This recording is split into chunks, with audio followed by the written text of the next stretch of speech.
இல்லை இல்லை, நீங்கள் அப்படி சொல்லக்கூடாது. நன்றி சொல்லக்கூடாது, பண்ணுறேன்லாம் சொல்லக்கூடாது, தப்பு. நீங்கள் இப்போ நான் நிறைய அதிகமான நேரம் உங்களுக்கு ஒதுக்கிறேன். நன்றி சொல்லி முடிங்க. இப்போ நன்றி சொல்லுங்கள். இப்போ நன்றி சொல்லி முடிங்க. இதில் நான் வந்து இந்த இப்போ ஏற்கனவே திறன் பயிற்சி பெற்றவர்களுடைய பட்டியலை தயார் செய்து டிஜிட்டலைஸ் பண்ணணும் ஒன்று. அது டிஜிட்டலைஸ் பண்ணுறதோடு மட்டுமல்லாமல் அவர்களுக்கு எல்லாருக்கும் ஒரு பயிற்சி பெற்ற ஒரு கிட்டத்தட்ட ஒரு 5000 பேருக்கு எங்களுடைய ஆட்சி காலத்தில் டேப் கொடுக்கணும்னு முடிவு செஞ்சோம். அதெல்லாம் கொடுக்கல, அதை கொடுங்க. நான் ரெண்டு விஷயம் மட்டும் நான் சொல்லிடுறேன். இதில் ரொம்ப முக்கியமாக என் மாவட்ட விஷயத்தை ஒரே விஷயம் சொல்லிடுறேன்.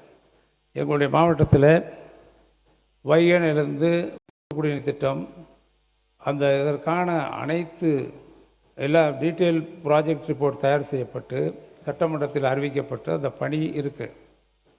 இப்போ கடுமையான வறட்சி நிலக்கோட்டை தொகுதி, ஆத்தூர் தொகுதி, திண்டுக்கல் தொகுதி கடுமையான ஒரு சொட்டு தண்ணீர் இல்லாமல், சின்னாலப்பட்டியில் ஒரு சொட்டு தண்ணீர் இல்லை. சின்னாலப்பட்டி பேரூராட்சியில் என்னுடைய தொகுதியில் நான் இல்லை என்று மறுக்க முடியாது. ஏனென்றால் அத்தனை அணைகளும் காமராஜர் சாகர் அணை, குடிநீருக்காக கட்டப்பட்ட அணை வறண்டு விட்டது. இப்போ ஒரு சொட்டு தண்ணீர் இல்லை. நீங்கள் எங்களுக்கு 32 கிலோமீட்டர் எங்கள் ஊரை தாண்டி தான் வைக போகுது. நாங்கள் வந்து மதுரைக்கு போகுது, எல்லா ஊருக்கும் போகுது, தெற்க இருக்க ஊருக்கெல்லாம். ஆனால் எங்களுக்கு அந்த திட்டம் தீட்டப்பட்டு அது நிலுவையில் இருக்கிறது. அந்த திட்டம் கண்டிப்பாக 700 கோடியில் 600 கோடியில் திட்டம் தீட்டப்பட்டிருக்கு. அது நிறைவேற்றப்பட வேண்டும்.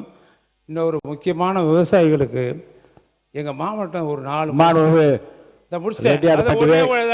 நாராயணன் அவர்கள் நீங்கள் பேசலாம். தயவுசெய்து உறுப்பினர் நீர்வளத்துறை அமைச்சர் அவர்கள் உட்கார்.